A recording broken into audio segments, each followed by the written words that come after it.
Salam Veritas, semangat perubahan, semua untuk Tuhan. Halo anak-anak semuanya. Semoga hari ini anak-anak semuanya dalam keadaan yang sehat. Kemarin kita sudah belajar untuk mengenal tentang tempat-tempat ibadah dan kegunaannya. Hari ini kita akan mengenal ada siapa dan apa saja di tempat ibadah. Mari sekarang kita mulai. Yang pertama, dalam gereja Katolik. Di gereja Katolik kita bisa menemukan siapa dan apa saja ya. Ada salib dengan patung Tuhan Yesus, merupakan benda yang sangat penting dalam gereja Katolik dan bagi umat Katolik. Karena salib ini akan selalu mengingatkan akan pengorbanan Tuhan Yesus yang rela mati di salib untuk menebus dosa-dosa manusia. Lalu yang kedua, ada pastor atau romo atau imam. Dalam agama Katolik, pastor atau romo atau imam merupakan pemimpin di lingkungan gereja. Pastor menjalani kehidupan suci seperti Tuhan Yesus. Pastor bertugas memimpin perayaan Ekaristi serta melaksanakan tugas-tugas kenabian yang diwariskan oleh Tuhan Yesus. Yang ketiga adalah Alkitab. Alkitab adalah kitab suci agama Katolik.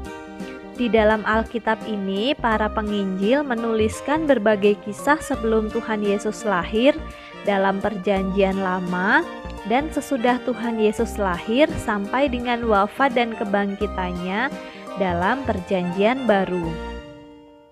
Berikutnya adalah altar. Altar adalah meja yang diletakkan di dalam gereja di bagian depan. Altar ini digunakan oleh pastor saat memimpin perayaan Ekaristi. Dan hosti. Hosti adalah roti berbentuk lingkaran yang tipis dan tidak berasa. Dalam gereja Katolik, hosti melambangkan tubuh Kristus sendiri. Hosti dapat diterima oleh umat Katolik yang telah menerima sakramen komuni pertama. Nah, sekarang kita lanjutkan dalam gereja Kristen. Dalam agama Kristen, salib juga merupakan simbol yang sangat penting yang mengingatkan akan pengorbanan Tuhan Yesus yang wafat di kayu salib untuk menebus dosa-dosa manusia. Berikutnya adalah pendeta. Pemimpin dalam agama Kristen disebut dengan pendeta. Pendeta memiliki tugas memimpin ibadah dan juga melayani umat untuk mengenal ajaran-ajaran Tuhan serta melaksanakannya. Lalu ada Alkitab. Umat agama Kristen memiliki kitab suci yang namanya juga sama dengan kitab suci agama Katolik, yaitu Alkitab. Di dalam Alkitab tertulis berbagai kisah tentang Tuhan Yesus dan ajaran-ajarannya. Lalu berikutnya altar. Dalam gereja Kristen kita juga bisa menemukan meja panjang yang disebut altar. Meja ini digunakan oleh pendeta untuk memimpin ibadah agama Kristen. Dan berikutnya adalah hosti. Seperti juga dalam agama Katolik, agama Kristen juga mengenal hosti yang merupakan lambang dari tubuh Kristus sendiri. Hosti ini dapat diterima oleh umat agama Kristen saat dilaksanakan ibadah perjamuan kudus. Nah, sekarang kita lanjutkan. Di dalam masjid kita bisa menemukan ada apa saja ya. Yang pertama adalah kitab suci agama Islam. Kitab suci agama Islam ini disebut dengan Al-Quran yang diturunkan oleh Allah kepada Nabi Muhammad SAW. Lalu yang berikutnya adalah sajadah. Sajadah berbentuk persegi panjang dari bahan seperti karpet halus.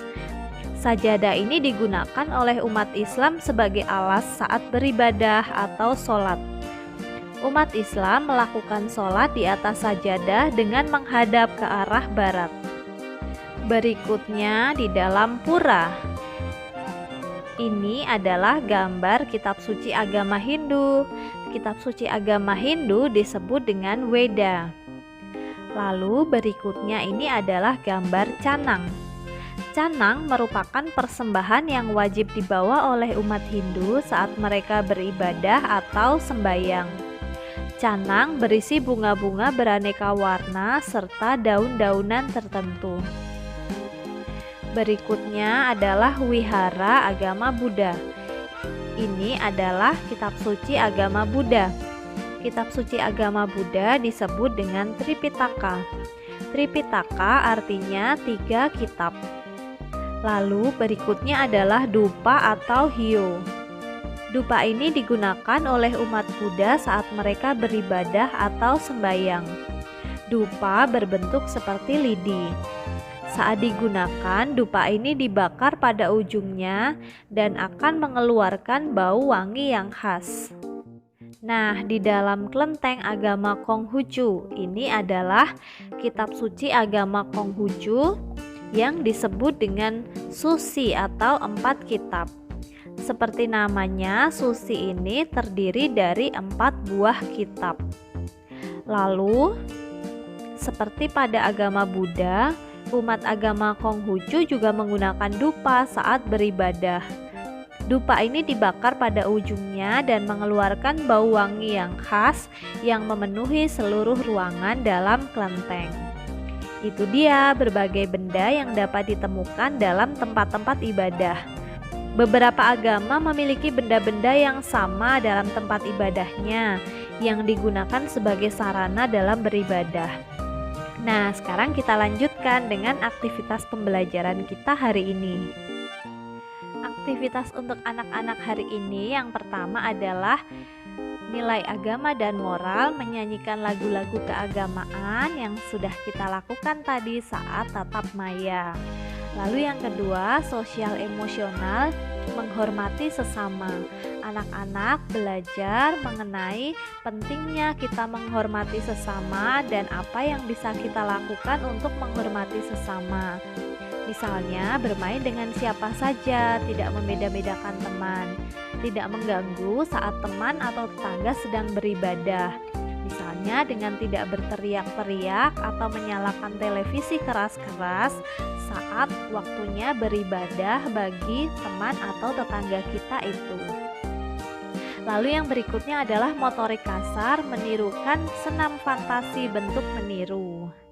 Kemudian yang keempat, motorik halus, anak-anak menggunting gambar tempat ibadah yaitu pura dan wihara.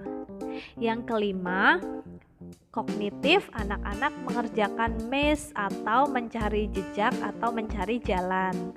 Kemudian yang keenam, bahasa, menceritakan kembali tentang siapa dan apa saja yang ada di dalam tempat ibadah. Anak-anak menceritakan kembali tentang siapa dan apa saja yang ada di dalam tempat ibadah sesuai dengan agama anak-anak masing-masing ya. Lalu pada hari Jumat, anak-anak nanti menggunakannya untuk bercerita sambil menunjukkan maket tempat ibadah yang nanti akan dibuat. Kemudian yang terakhir adalah menyanyi lagu Mars Santo Yosef.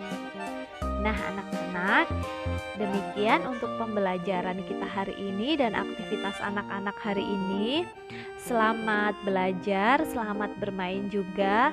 Semoga anak-anak semuanya tetap sehat selalu dan Tuhan memberkati kita semua. Terima kasih.